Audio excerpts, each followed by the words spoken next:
आपको क्या लगता है कि ये जो 3 अध्यादेश वापस लेने की बात जो भारतीय किसान यूनियन के सभी किसान कर रहे हैं, और एक तरह से हम ये देख रहे हैं कि बीते 2-3 बार जब भी रोष प्रदर्शन किया सरकार के सिर में जूं नहीं रहेंगी, तो क्या लगता है कि हरियाणा डेमोक्रेटिक फ्रंट भारतीय किसान यूनियन के साथ इस मुहिम में साथ रहेगा?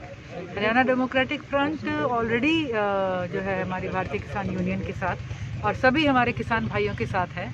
पिछली 15 तारीख को जो एक रैली करी गई थी बहुत बड़ी, उसके अंदर चौधरी निर्मल सिंह जी के नेतृत्व में हमारे सभी साथी और सभी किसान उसके अंदर बड़े पुरजोर उन्होंने यहाँ पे से उन्होंने अपनी उपस्थिति दर्ज कराई थी और चौधरी निर्मल सिंह जी ने मंच से भी कहा था कि हम किसान यूनियन के हर मुद्दे पे उनके साथ हैं। और इन 7 दिनों में बिल्लू जी का जो स्वास्थ्य जांच के लिए केवल 2 बार जो है, आज और बीते 2 दिन पहले स्वास्थ्य विभाग से टीम आई थी, और सबसे बड़ी विडंबना जो हमें पता चली है, आपका हम प्रतिक्रिया चाहते हैं इस पे कि बता रहे थे कि जो महिलाओं की एक संगठन है उन्हें भेज दिया गया इनकी स्वास्थ्य जांच के लिए, आशा वर्कर को भेजा गया। तो आपको क्या लगता है कि कहीं ना कहीं भारतीय किसान की अनदेखी कर रही है और एक तरफ से इन्हें अन्नदाता कहा जाता है? देखिए, अन्नदाता तो हम जानते हैं, वो इनका नाम किसी का दिया हुआ नहीं, वो इनका कमाया हुआ नाम है। और जहाँ तक किसानों की अनदेखी कही जाए, ये पहली बार नहीं हो रहा है सरकार के। जब से ये सरकार आई है, आते ही इन्होंने ज़मीन का अधिग्रहण के नियम बदले थे, जिसमें किसानों के हक, उनके मुआवजे, उनके परिवार की सुरक्षा, सोशल ऑडिट्स सब खत्म कर दिया गया था। बहुत बड़ी लड़ाई लड़ी गई, तो वो जो ज़मीन के अधिग्रहण के नियम इनसे बदले गए। अब ये निजीकरण की तरफ इस तरह नहीं तो उस तरफ से करके ये इस तरफ किसानों को लेते चले जा रहे हैं। जैसा कि अभी मेरे से पहले गुरनाम जी ने कहा कि देश की अर्थव्यवस्था -23% पे जाके खड़ी हो गई, लेकिन उसमें जितने भी सेक्टर माइनस में दिखाए गए, हैरानी की बात है खेती का अकेला सेक्टर था जो +3% से था, 3.7% पे उस टाइम भी खड़ा हुआ था।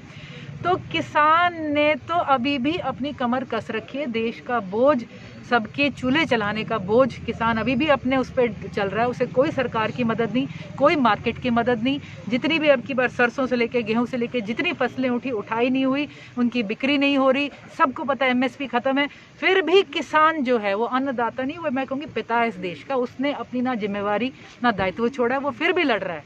और इस लड़ाई के अंदर आपको ये नहीं पूछना चाहिए कौन कौन सी किसान यूनियन है, आपको ये कहना चाहिए कि हर देश के व्यक्ति को इस वक्त किसानों के साथ इस लड़ाई में आना चाहिए। हमारे घर इनसे चलते हैं, हमारे चूल्हे इनसे चलते हैं, हमारे बच्चे इनके उससे पल रहे हैं। कोई बिस्किटों से नहीं पलेगा। जब गेहूं नहीं होगा तो बिस्किट आने ही बंद हो जाएंगे आपके घरों में। तो किसानों की ये लड़ाई इस सरकार ने हमेशा अनदेखी करी है। एक के बाद एक हर बार बातें बहुत बड़ी बड़ी होती रही हैं, ज़मीन पे कुछ नहीं हुआ। सबको पता है जो बीमा इनकी योजना थी, प्रधानमंत्री जो इनके ये जो फसल बीमा योजना थी, ये सबसे बड़ा स्कैम निकलेगा। पैसे कटते हैं, मुड़ के नहीं आते हैं। तो इन सारी बातों को लेकर जो भी अध्यादेश के अंदर किसान मात्र ये नहीं कह रहे, आज आपने सुना होगा हमारे रामपाल जी थे, उन्होंने बड़े उससे कहा कि कुछ इसमें मुख्य तौर पे बदलाव चाहिए जो किसानों का समर्थन करें, उन्हें सुदृढ़ करें, उनके हक बचा के रखें। सरकार मात्र लाने ना ले जाने की तरफ ना जाए, किसान यूनियन के साथ बैठ के उनसे चर्चा करे, एक मध्यांतर का नहीं किसानों की तरफ का रास्ता निकाले जिसमें हर तरफ से उनके हक सुरक्षित हो।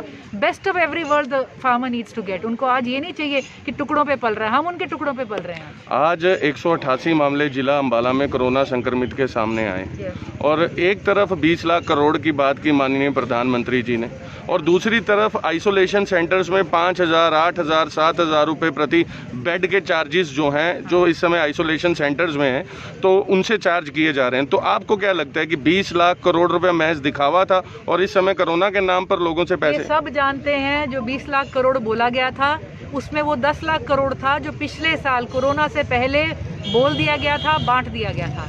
और बचे हुए 10 लाख करोड़ में से जो राशि उन्होंने बताई है कि क्या होगा, उसमें से मुख्य तौर पे लोन था, इतने का लोन जाके आप वहाँ से ले सकते हो।